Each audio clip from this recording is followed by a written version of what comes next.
ദൈവം ഹന്നയ്ക്ക് സാമുവേലിനെ മാത്രമല്ല കൊടുത്ത്. ദൈവം ഹന്നയ്ക്ക് 6 മക്കളെ കൊടുത്തു. യഹോവ ഹന്നായെ കടാക്ഷിച്ചു. അവൾ ഗർഭം ധരിച്ച് 3 പുത്രന്മാരെയും 2 പുത്രിമാരെയും പ്രസവിച്ചു. സാമുവേൽ ജനിച്ചതിന് ശേഷമാണ് 3 പുത്രന്മാരും 2 പുത്രിമാരും കൂടെ ഉണ്ടായത്. അങ്ങനെ 4 പുത്രന്മാരും 2 പുത്രിമാരും 6 മക്കളെ ദൈവം ഹന്നായ്ക്ക് കൊടുത്തു.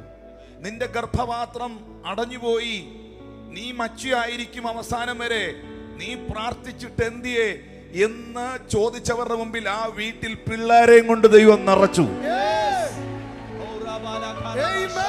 ഇന്നിവിടെ കരഞ്ഞ അമ്മ, ഇന്ന് ഇവിടെ പ്രാർത്ഥിച്ച പിതാവ്, ഒത്തിരി പ്രതിസന്ധിയുടെ നടുവിലായിരിക്കും നിങ്ങൾ കടന്നു പോകുന്നേ. പക്ഷെ കർത്താവ് തന്റെ വരവ് വൈകുന്നെങ്കിൽ ഒന്ന് നീ കുറിച്ചു വെച്ചോ. നിന്ന വീണവർ കുറിച്ചു വെച്ചോ, പരിഹാസം വീണവർ കുറിച്ചു വെച്ചോ. മതിൽക്കെട്ടുകളില്ലാതെ നിന്നെ മാനിക്കുന്നൊരു ദൈവം. പ്രാർത്ഥനയുടെ മറുപടി ചെറുതാത്തില്ല. ഈ പ്രാർത്ഥിക്കാനിരിക്കുമ്പോഴും ആരാധിക്കാൻ തുടങ്ങുമ്പോഴും ദൈവത്തോട് കുറച്ച് അടുത്ത് വരുമ്പോഴും പ്രശ്നങ്ങൾ വർദ്ധിക്കാൻ സാധ്യതയുണ്ട്. കാരണം ഈ ലോകവും ലോകത്തിന്റെ സംവിധാനങ്ങളും ഒരു ദൈവ പൈതലിന് അനുകൂലമല്ല.